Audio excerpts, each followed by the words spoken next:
गणतंत्र दिवस के दिन दिल्ली हुई शर्मसार। महिला से गैंगरेप और मुंह काला करके निकाली परेड। पीड़िता के बाल काटे और जूतों की माला पहनाई। 4 महिलाएं गिरफ्तार, दुष्कर्म करने वाले अभी फरार। केजरीवाल ने की घटना की निंदा। गृह मंत्री और उपराज्यपाल से सख्त एक्शन की मांग। स्वाति मालीवाल ने पीड़िता से मुलाकात की।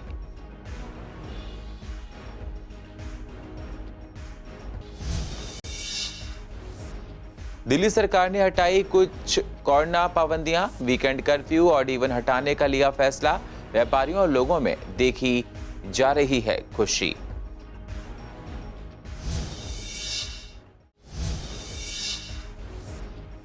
पुलिस ने बाइक सवार स्नैचर्स को किया गिरफ्तार। पूछताछ में बाइक भी चोरी की।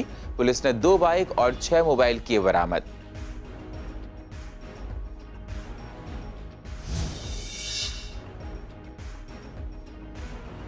और पूर्व दिल्ली के चार्जिंग स्टेशन पर लगती हैं लंबी लाइनें। एक समय पर केवल 3 गाड़ियां होती हैं चार्ज। कुछ चार्जिंग स्टेशन के पॉइंट भी हैं खराब।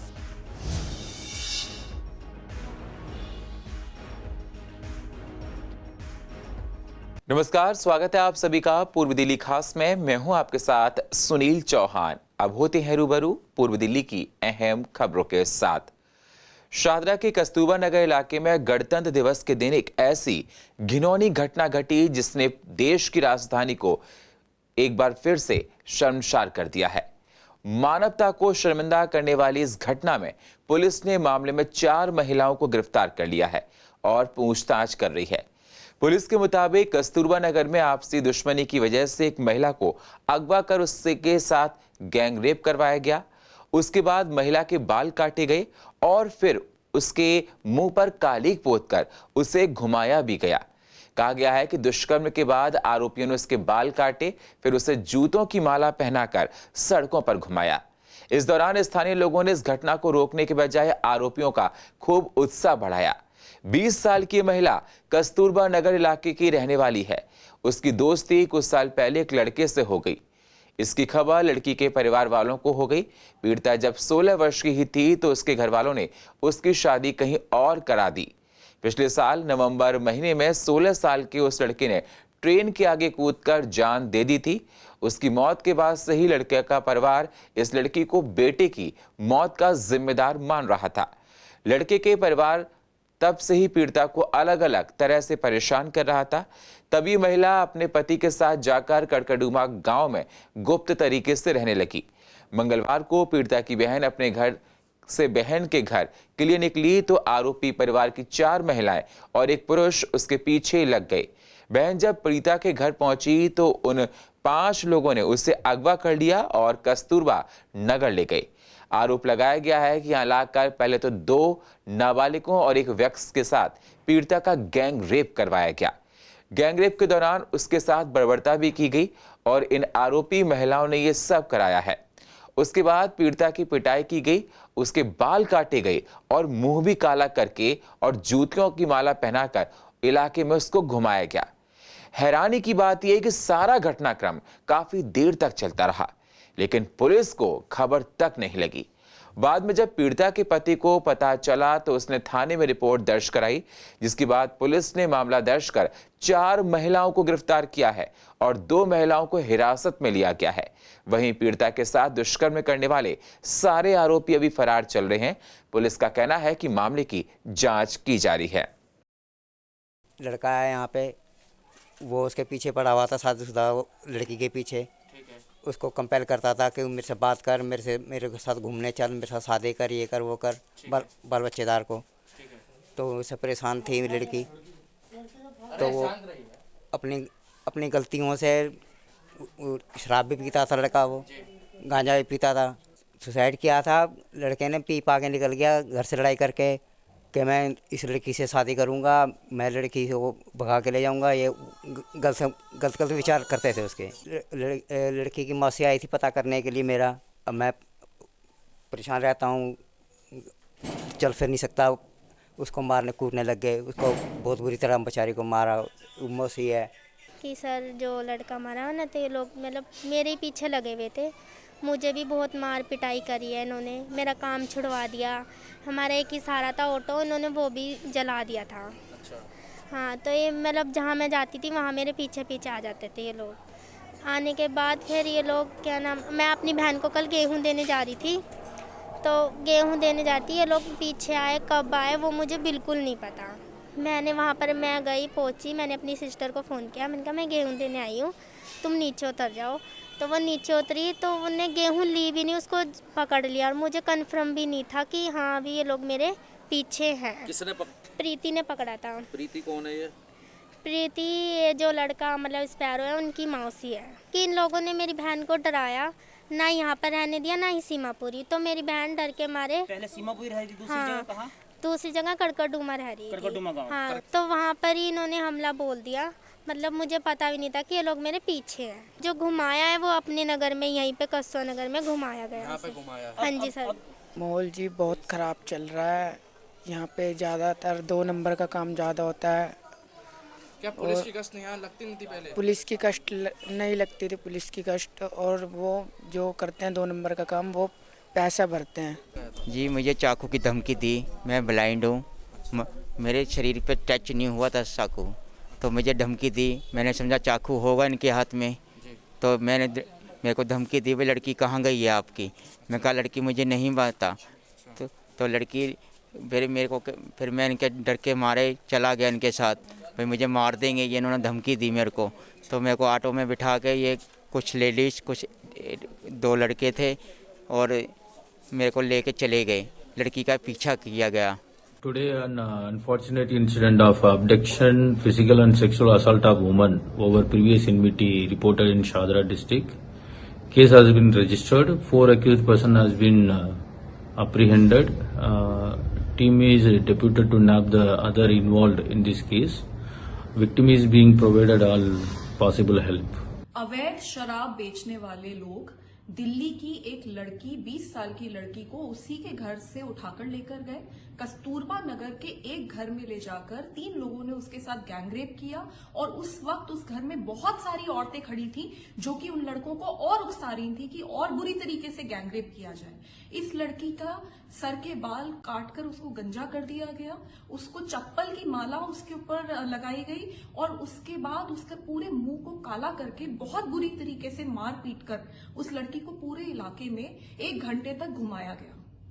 मैं दिल्ली पुलिस को नोटिस इश्यू कर रही हूँ इस मामले में। मैं चाहती हूँ कि ये जितने भी लोग हैं, जितने भी आदमी और औरत इन्वॉल्व हैं इस मैटर में, उन सबको अरेस्ट किया जाए और लड़की को सुरक्षा मुहैया करवाई जाए। कस्तूरबा नगर में हुई घटना पर दिल्ली के सीएम अरविंद केजरीवाल ने पुलिस की आलोचना की है। उन्होंने केंद्र सरकार के साथ साथ उपराज्यपाल से मांग की है कि आरोपियों के खिलाफ सख्त एक्शन लिया जाए। दूसरी तरफ दिल्ली महिला आयोग की अध्यक्ष स्वाति मालीवाल ने कहा कि राजधानी में गली गली में अवैध शराब बेचने वालों ने इस घटना को अंजाम दिया है। उन्होंने दिल्ली पुलिस को नोटिस भी जारी किया है। सीएम अरविंद केजरीवाल ने भी निंदा की है। उन्होंने ट्वीट किया है, ये बेहद शर्मनाक घटना है, अपराधियों की इतनी हिम्मत हो कैसे गई? केंद्रीय गृह मंत्री और उपराज्यपाल से मैं आग्रह करता हूं कि पुलिस को सख्त एक्शन लेने के निर्देश दें, कानून व्यवस्था पर ध्यान दें। दिल्लीवासी इस तरह के जघन्य अपराध और अपराधियों को किसी भी कीमत पर बर्दाश्त नहीं करेंगे। दूसरी तरफ दिल्ली महिला आयोग की अध्यक्ष स्वाति मालीवाल ने इस महिला से मुलाकात की है। उन्होंने दिल्ली पुलिस को नोटिस जारी किया है। स्वाति मालीवाल ने पीड़िता से मुलाकात की और सारी घटना की जानकारी ली। पुलिस ने महिला के धारा 164 के तहत बयान लिए हैं और इलाके में पुलिस नजर रखे हुए है। दुष्कर्म करने वालों को पकड़ने के लिए पुलिस छापेमारी कर रही है। महिला को सुरक्षा देने का भी इंतजाम किया गया है। जिन लोगों ने वारदात की है वह शराब का अवैध धंधा करते हैं और सांसी समुदाय से संबंध रखते हैं। ये लोग सदियों से धंधा कर रहे हैं और पुलिस के छापों के बावजूद उनका अवैध धंधा हमेशा चलता रहा है। दिल्ली सरकार ने कुछ प्रतिबंधों को हटाने का फैसला किया है, जिसमें वीकेंड कर्फ्यू हटा दिया गया है और सिनेमा हॉल्स को 50% क्षमता के साथ खोल दिया गया है। उपराज्यपाल अनिल बैजल की अगुवाई में डीडीएमए की बैठक में निर्णय लिया गया कि दुकानों को खोलने के लिए ऑड इवन नियम का खत्म किया जाएगा। हालांकि नाइट कर्फ्यू भी जारी रहेगा। वहीं पूर्व दिल्ली के लोगों का कहना है कि सरकार बार बार स्कूल को ही क्यों बंद करती है। बच्चों के भविष्य पर काफी असर पड़ रहा है। वहीं व्यापारियों ने दिल्ली सरकार के फैसले का स्वागत किया है और व्यापारियों में खुशी देखी जा रही है। व्यापारियों ने कहा कि पाबंदियां हटने से हम लोगों को राहत मिली है। ये बहुत अच्छा किया है सरकार ने, क्योंकि जो गरीब तबके के लोग हैं उनको बड़ी दिक्कत हो रही थी इससे। जी भाई ऑड इवन का चक्कर चल रहा था जब भी वो वीकेंड कर्फ्यू में आ जाते थे। ये बहुत अच्छा किया है सर। इसके लिए व्यापारी वर्ग, गरीब वर्ग और सभी समाज के लोग केजरीवाल जी और दिल्ली सरकार का धन्यवाद देना चाहेंगे और एलजी साहब का, क्योंकि सभी की रोजी रोटी और रोज़गार इससे जुड़ा है। और आजकल के मंदे में हर इंसान 2 पैसे जो कमाता था वो घर बैठा था, अब सबकी कम से कम अपने बच्चों की खाना पूर्ति और रोज़गार के अपना साधन जब मिलेंगे तो इकोनॉमी भी आगे बढ़ती है और इंसान खुद भी आगे बढ़ता है समाज में। बहुत अच्छी बात है। हम तो धन्यवाद करना चाहेंगे केजरीवाल जी का और एलजी साहब का कि उन्होंने जो हमारे जो दुकानदार भाई बेचारे बहुत परेशान थे, एक दिन एक दुकान खुलती थी दूसरे, एक तो काम धंधे वैसे ही चौपट है। बहुत अच्छा इन्होंने अब वो करा है, लोगों का काम धाम रोजगार सब खत्म हो गया था और ओड इवन के हिसाब से दुकानें खुल रही थी, लोगों पे किराए की मार चल रही थी, लोग बहुत फाइनेंशियली बहुत डाउन हो गए थे। गवर्नमेंट चुनाव में तो हर चीज़ में छूट दे रखी है, मगर इन चीज़ों में सब में सख्ताई कर रखी है, इसमें ये छूट दे दी तो ये बहुत अच्छा है। वीकेंड कर्फ्यू के लिए तो ये कहना चाहेंगे कि सही है थोड़ा थोड़ा, क्योंकि जो मीडियम वर्ग की फैमिली है उनके लिए तो रोजी रोटी कमाना बहुत मुश्किल ही पड़ रहा है, तो मैं समझती हूँ उसके लिए तो बिल्कुल ठीक है। देखिए बड़ा बेसब्री से इंतजार था हम लोगों को कि ये फैसला आए। आप यकीन मानना, मेरे को अपने बचपन के दिन याद आ गए। हमें 12वीं के नतीजों का इंतजार इतना नहीं होता था जितना इंतजार हमारे को DDMA के इस फैसले का इंतजार था। बड़ा खुशी का दिन है हमारा। जैसे हमें सूत्रों से पता लग रहा है कि ओड इवन भी खत्म कर दिया गया और वीकेंड कर्फ्यू भी खत्म कर दिया गया। और उससे भी एक बड़ी महत्वपूर्ण बात जो हुई है कि शादी समारोह में 200 व्यक्तियों की इजाजत मिल गई है। 200 व्यक्तियों की इजाजत मिलना एक बहुत बड़ी चीज है, क्योंकि बाजार जो है उस ही चीज से चलता है। जब 200 व्यक्तियों को इजाजत मिलेगी, 200 व्यक्ति मार्केट में माल परचेस करने आएंगे तो मार्केट चलेगी। सबसे बड़ी बात तो है कि जेन्युइन खुशी है और लोग इतनी तत्परता से लगे हुए थे और इतने परेशान थे कि अगर मान लो 2 मिनट के लिए और भी ये कुछ दिन चल जाता तो बेरोजगारी का इतना बुरा हाल हो जाना था कि नहीं बता सकते। और आप जहाँ पर खड़े हो ये तो वुलन मार्केट है, हर एक दुकानदार रोज यही बात पूछता था कि कैसे होगा, कहीं हमारे माल न बच जावे, कहीं कैसे ये लोग चला रहे हैं, भगवान ही मालिक है। तो सबसे पहले शुक्रिया सरकार का कि उन्होंने ऑड इवन ख़त्म करा। तो मैं सरकार का बड़े दिल से धन्यवाद देता हूँ। हमारा वेंटिलेटर उतार के हमें नेशनल स्टेज पे ले आए हैं और हमें बाकी वेंटिलेटर में थे। अगर और थोड़े दिन वेंटिलेटर रहते तो हमारी डेड बॉडी बाहर निकलती, जैसे कोरोना में निकली थी ना, ऐसे हमारी भी निकलती। क्योंकि हमारा मेन है छाछी बिल्डिंग, हमारी वुलन मार्केट है और वुलन मार्केट ये लास्ट स्टेज है ये वाली, और इतना वेंटिलेटर और रहता है तो हम तो बिल्कुल जय माता दी होते थे। और इसका सरकार का थैंक यू है। थोड़ा बहुत जो बचा है सांस ले लेंगे, इसमें थोड़ा बहुत जो वुलन बिकेगा हमारा बिक जाएगा। केजरीवाल सरकार ने जो आज जो उनका निर्णय आया ओड इवन खत्म करने का, ये बहुत ही अच्छा और सराहनीय कार्य है कि ओड इवन खत्म हो गया। परंतु जो एक और जो निर्णय केजरीवाल सरकार ने दिया कि बच्चों के स्कूल नहीं खोले जाएंगे, उसके ऊपर थोड़ा सा मैं एक अपने विचार देना चाहती थी कि स्कूल ना खोलने का निर्णय भी जल्द से जल्द खत्म कर देना चाहिए, क्योंकि इससे बच्चों के भविष्य में बड़ा ही खिलवाड़ हो। जिसमें वीकेंड कर्फ्यू तो हटा दिए गए हैं, लेकिन स्कूलों के ऊपर अभी भी कोई फैसला नहीं लिया गया स्कूल खोलने पर। और दिल्ली में जब भी कोरोना के केसेस बढ़ते हैं, दिल्ली गवर्नमेंट सबसे पहले स्कूलों को ही बंद करती है। ठीक है, बट कहीं ना कहीं जो है बच्चों की मेंटल हेल्थ पे बहुत ज़्यादा। उत्तर पूर्व दिल्ली में ऑपरेशन अंकुश लगाने के तहत 2 आरोपियों को गिरफ्तार किया गया है। रात में 11:30 बजे ब्रजपुरी पुलिया के पास पिकेट के पास चेकिंग हो रही थी, तभी पुलिस को पैशन प्रो बाइक आती है दिखी तो पुलिस ने बाइक ड्राइवर से पूछा कि वो डरकर वहां से भागने लगा, तो पुलिस ने उसका पीछा किया और उसको पकड़ लिया। पुलिस को पता चला ये बाइक भी चोरी की है। पुलिस ने आगे पूछताछ की तो पता चला कि इन दोनों आरोपियों के ऊपर स्नैचिंग और चोरी के 6 मुकदमे दर्ज हैं। इनके पास से 2 मोटरसाइकिल और 6 मोबाइल फोन बरामद किए गए। फिलहाल पुलिस आगे की तफ्तीश में जुट गई है। पूर्व दिल्ली में कई जगह पर गाड़ी चार्ज करने के लिए चार्जिंग स्टेशन बनाए गए हैं ताकि लोग अपनी इलेक्ट्रिक गाड़ियों को चार्ज कर सकें, लेकिन इन स्टेशन पर एक समय पर केवल 3 गाड़ियों को ही चार्ज किया जा सकता है, जिससे लोगों को गाड़ी चार्ज करने के लिए लंबा इंतजार करना पड़ रहा है। और एक गाड़ी को चार्ज करने के लिए 2 घंटे का समय लगता है, जिससे चार्जिंग स्टेशन पर गाड़ियों की लंबी लाइन लग जाती है। साथ ही कुछ चार्जिंग स्टेशन पर चार्जिंग पॉइंट खराब भी हैं, जिससे लोगों को ज्यादा घूमना पड़ता है। लोगों का कहना है कि सरकार जिस तरह से इलेक्ट्रिक गाड़ियों को बढ़ावा दे रही है, वैसे ही चार्जिंग स्टेशन में भी बढ़ने चाहिए। नहीं, स्टेशन बहुत है जी दिल्ली में, नहीं कोई दिक्कत नहीं है, नहीं वेट नहीं करना पड़ता है। ये यहाँ तो 10-15 मिनट होते ही इतने कर देता है, 1.5 घंटा लगता है अगर फुल चार्ज करनी है तो। नहीं, एरिया वाइज के हिसाब से इधर चार्जर जैसे कम है, सादरे साइड में कम है, सीपी में बहुत है, तो इधर चार्जर बढ़ाने चाहिए जो ना, वेट ज़्यादा करना पड़ेगा। वेट इधर अगर गाड़ियाँ ज़्यादा हैं तो वेट तो करना पड़ेगा लोगों को। यहाँ पे मैम 2 ही हैं, 2 स्टेशन है यहाँ पे, एक गाड़ी में 1 घंटा लगता है चार्ज होने में। कहीं कहीं जगह चार्जिंग पॉइंट भी ख़राब रहते हैं, जैसे विनोद नगर में पेट्रोल पंप पे लगा हुआ है चार्जर, 1 महीने से ख़राब है, काफ़ी बार कंप्लेंट करी है मगर कोई सुनवाई नहीं है। मैम जहाँ ESL वाले के बंदे हैं वहाँ तो दिक्कत नहीं होती, लेकिन जहाँ ESL वाले के बंदे नहीं हैं वहाँ पे प्रॉब्लम ये आती है, जो पार्किंग में HDMC पार्किंग में जो चार्जर लगाए हुए हैं वहाँ पे वो पार्किंग वाले चार्जर बंद कर देते हैं। कई जगह तो ख़राब है, लेकिन जहाँ सही है वहाँ पे क्या है, सुबह 8 बजे तक है, फिर 8 बजे के बाद वो चार्जर बंद कर देंगे और वहाँ अपनी पार्किंग लगाएंगे। इस साइड पे तो 3 ही है, एक तो ये हो गया आपका पड़पड़गंज वाला क्रॉस रिवर मॉल, वहाँ पे एक चार्जर है, वहाँ पे भी कभी एक ख़राब रहता है, एक सही है। मैम अलग अलग गाड़ी होती है, टाटा टिगोर होती है 1.5 से 2 घंटे में चार्ज, टाटा नेक्सॉन होती है 1.5 घंटे में चार्ज, MG आती है वो 1-1.25 घंटे में चार्ज हो जाती है, और आपका कोना भी 1-1.5 घंटे में चार्ज हो जाती है, OD भी 1.25-2 घंटे में चार्ज होती है। कितनी गाड़ी यहाँ पर चार्ज हो सकती है एक साथ? यहाँ मैम 3 गाड़ी एक साथ चार्ज हो सकती है। PWD द्वारा पूरी दिल्ली में जगह जगह तिरंगे झंडे लगाए जाने हैं, जिसमें से लोगों में देशभक्ति की भावना जागे। पूर्व दिल्ली में भी लगाए गए तिरंगे झंडों को 27 जनवरी को फहराए गए।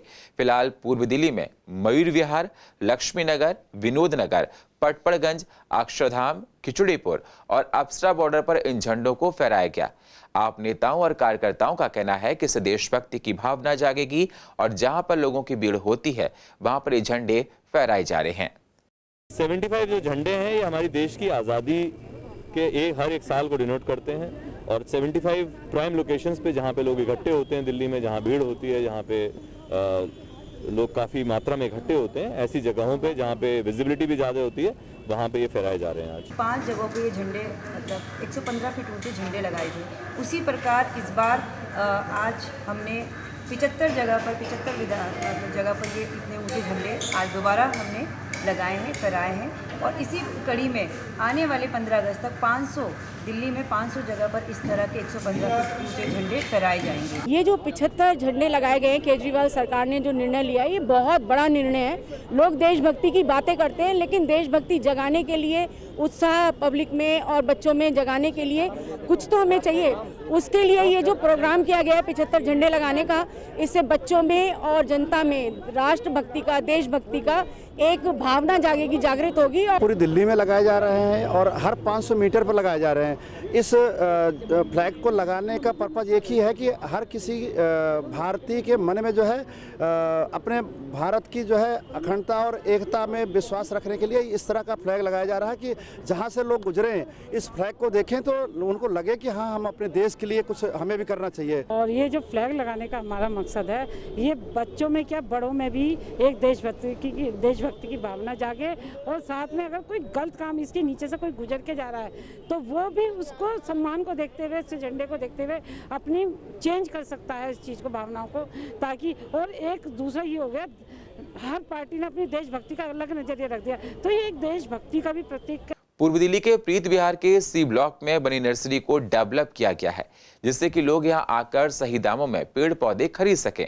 पहले इस नर्सरी में लगे पेड़ पौधे सिर्फ पार्क में लगाने के लिए लिए थे, लेकिन अब इसे आम जनता के लिए भी खोला जा रहा है।